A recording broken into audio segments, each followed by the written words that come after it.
Tama na yan. That's okay. Isang ulo lang naman ang kailangan namin. Ang ulo ni Bongbong Marcos! Mr. Witness, napanood mo ang video. Ano ang kaugnayan ng video na ito sa insidente ng Rage Coalition na tinukoy mo kanina? Yan po yung aking tinutukoy na video.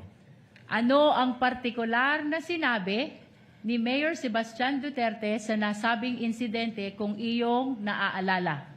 Sinabi po niya na isang ulo lang naman ang kailangan namin, ang ulo ni Bongbong Marcos.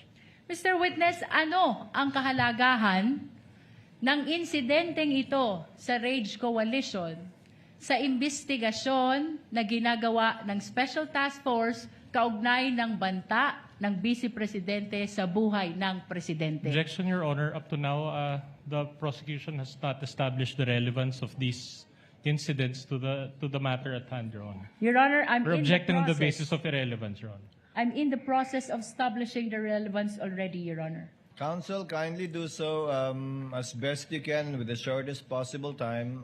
I will allow it. Yung pong video na yan ay amin pong naikumpara sa mga naging pahayag ng ating Vice Presidente na kung saan meron din po kaming bidyong binalikan na ang ating Vice Presidente ay nagre-refer din po sa pagtanggal ng ulo ng ating pong Presidente. Kung kaya't nakita namin po ang pagkakahambing ng statement po ng ating pong Mayor at ng Vice President Sara Duterte. Mr. Witness, binanggit mo ang isang insidente kung saan sinabi ng Vice Presidente gusto tanggalin ang ulo ng Presidente. Ano itong insidenteng ito kung iyong nalalaman? Sa aking pong recollection sa pag-iimbestiga, ito po yung kanyang press conference noong October 18 ng 2024 kung saan sinabi niya, gusto kong tanggalin ang ulo niya ba? At sinabi rin po niya, imagine cutting his head. So yan po ang binabanggit ko na video.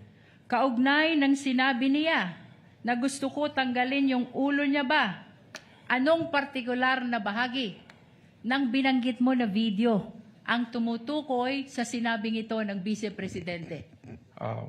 Mr. Presiding Officer, respectfully, with your permission, for the timestamp, I want to refer to my Witness is allowed to refer to his notes Salamat with po. assistance and within the view of the counsel, assisting counsel for the respondent and the prosecution if they so desire.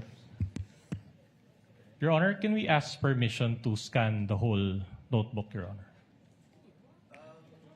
Or at least the salient portions of the notebook, Your Honor.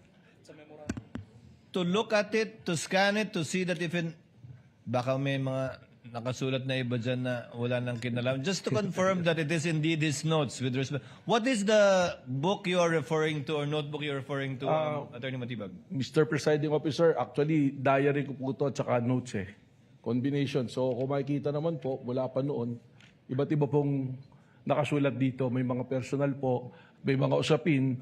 Ito lamang pong notes ko na to, nakatuon dun sa date kung saan po nagkaroon na ng investigation po yung Administrative Order number 11. Then just the salient portions, Your Honor. Your Honor, just for the record, we would like to invoke the right of the witness to refer to his notes because that note pertains to investigation notes which were prepared, done, written at the time of the investigation, Your Honor. That is to refresh his memory, Your Honor. No, the presiding officer already allowed it. Counsel for the respondent, your assisting counsel is there.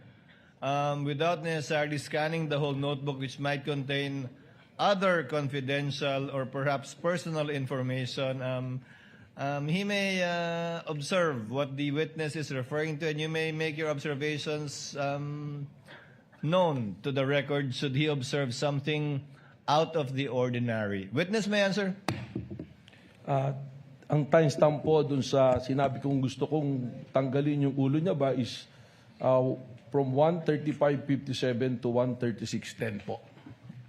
Your Honor, may we request that the video of the Vice President on October 18, 2024, during her press conference, previously marked as P411, particularly timestamp 1:35:57 to 1:36:10, be played, Your Honor. Has the USB seal